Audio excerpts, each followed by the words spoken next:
Hello everyone, this is Ravi Jha. I am a criminal defence counsel in Allahabad high court और आप सभी का स्वागत है आपके खुद के चैनल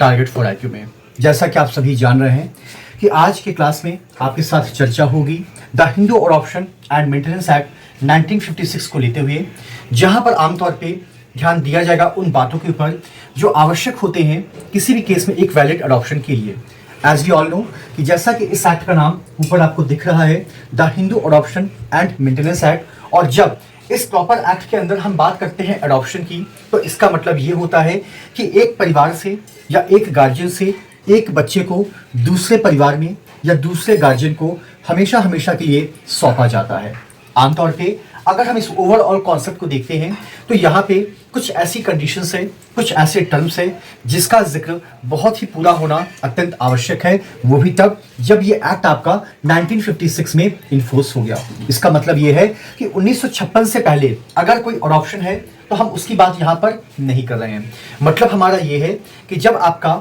1956 में ये एक्ट इन्फोर्स हुआ, उसके बाद जितने भी अडॉप्शन होने हैं या जितनी भी चीज़ें इधर से उधर जानी है, आमतौर पे उसके लिए कंडीशंस का जिक्र आपको सेक्शन 5 में, आपको सेक्शन 6 में, 7 में, 8 में, 9 में और आपको 10 में देखने को मिलता है। और इसका जो क्रक्स है वो आपको ओवरऑल सेक्शन 11 में देखने को मिलता है। जैसा कि आज भी ऑल नो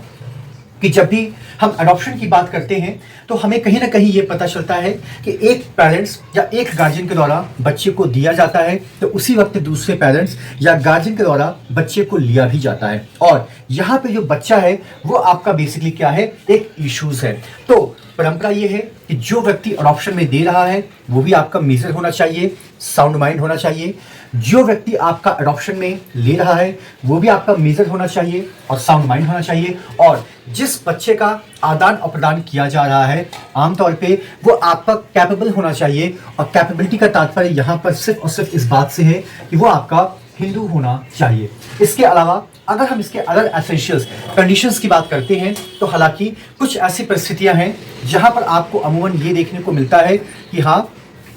अगर आपकी वाइफ जीवित है या अगर आपका हस्बैंड जीवित है तो उन परिस्थितियों में उनकी कंसेंट का लिया जाना अत्यंत आवश्यक होता है। हालांकि कुछ परिस्थितियां ऐसी भी हैं या आप कह सकते हैं कि वो चंद अपवाद हैं जहां पर अगर आप कंसेंट नहीं भी लेते हैं तो वो बहुत ज़्यादा मैटर नहीं करता है, क्योंकि उन केसेस में कंसेंट की कोई भी रेलेवेंसी होती ही नहीं है। लेकिन अगर हम इसके एसेंशियल्स की बात करते हैं तो यहाँ पे कुछ चीज़ों के ऊपर आपको गौर करने की ज़रूरत है, जिनमें पहला कॉन्सेप्ट आपका बात करता है अडॉप्शन इन रिगार्ड्स टू सन। अब इसका तात्पर्य ये है कि अगर एक परिवार,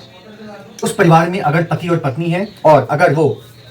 किसी बच्चे को अडॉप्ट करना चाहते हैं and already they have decided कि वो जिस बच्चे को अडॉप्ट करेंगे या करने वाले हैं या वो करना चाह रहे हैं वो एक बेटा ही हो या सन हो, तो आमतौर पे जो कंडीशन का जिक्र यहाँ पर किया गया है उसमें साफ तौर पे ये कहा गया है कि उस परिवार में उस दंपत्ति का खुद का कोई बेटा नहीं होना चाहिए, या उस परिवार में उस दंपत्ति के बेटे का बेटा यानी कि पोता नहीं होना चाहिए, उस परिवार में उस दंपत्ति का बेटे के बेटे का बेटा यानी कि परपोता नहीं होना चाहिए। तो आमतौर पे परंपरा ये कहती है कि जिस बच्चों की हम बात कर रहे हैं, चाहे वो बेटे के संदर्भ में हो, चाहे वो पोते के संदर्भ में हो या चाहे वो परपोते के संदर्भ में हो, आमतौर पे वो संबंध आपके उसके द्वारा लेजिटिमेट भी हो सकते हैं या आपके अडॉप्शन के भी हो सकते हैं। तो अगर आपके दिल में ऐसी इच्छा है कि आप सिर्फ और सिर्फ एक लड़के को ही अडॉप्ट करेंगे तो कम से कम आपके परिवार में बेटा,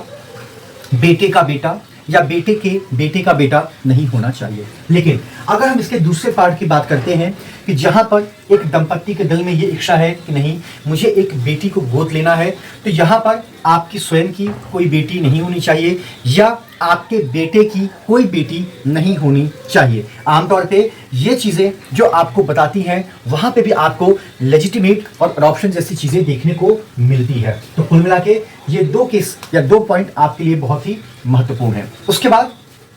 जब हम पॉइंट नंबर 3 और 4 पे आते हैं तो आपको ये पता चलता है कि अगर आप अपोजिट सेक्स के किसी बच्चे को अडॉप्ट करना चाहते हैं और अगर आप मेल हैं, आप किसी फीमेल को अडॉप्ट करना चाहते हैं, तो जिस डेट को आप अडॉप्ट कर रहे हैं उस डेट में आपके और उस अडॉप्टिव चाइल्ड में कम से कम 21 साल का अंतर ज़रूर होना चाहिए। यहाँ पर गौर रखने वाली बात यह है कि जो 21 साल है वो आपका मैक्सिमम गैप नहीं है, बल्कि वो आपका मिनिमम गैप है। मिनिमम तो इतना होना चाहिए, उससे ज़्यादा भी हो तो कोई दिक्कत की बात नहीं है। सेम वही चीज़ें दूसरे पार्ट में कही गई है कि अगर कोई फीमेल किसी मेल को अडॉप्ट करती है तो उस केस में भी फीमेल और उस अडॉप्टिव मेल चाइल्ड के बीच में कम से कम 21 साल का अंतर ज़रूर होना चाहिए। और अगर वो अंतर नहीं है तो हम ये मानकर चलते हैं कि जो आपका एक्ट है that is called the Hindu adoption and maintenance act 1956, आप इसके एसेंशियल कंडीशंस का वायलेशंस कर रहे हैं, या आप उसका कॉन्ट्रावेशन या आप उसका उल्लंघन कर रहे हैं।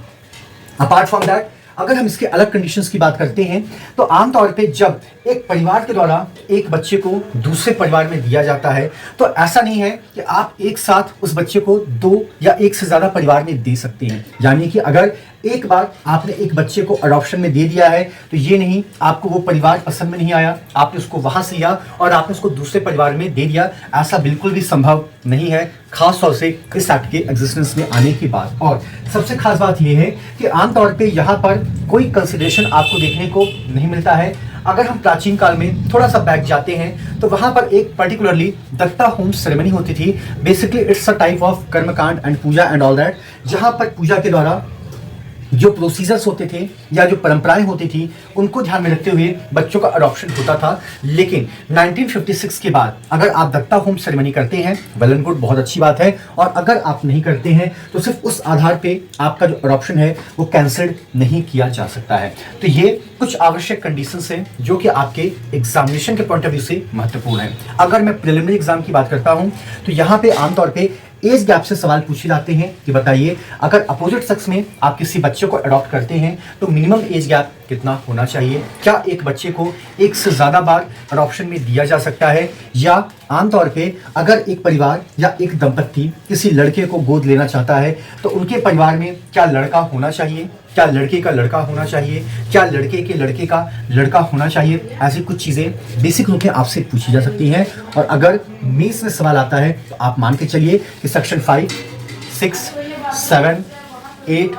9, 10 और आपका 11, ये सारे के सारे सेक्शंस को अगर आप मिला दें तो आपका एक कंप्लीट आंसर बनता है valid conditions regarding the adoption. So this is the whole concept in regards to the valid adoption under the Hindu Adoption and Maintenance Act 1956, and thank you so much to all of you for all your love and support to the team of Target 4IQ. Thank you so much.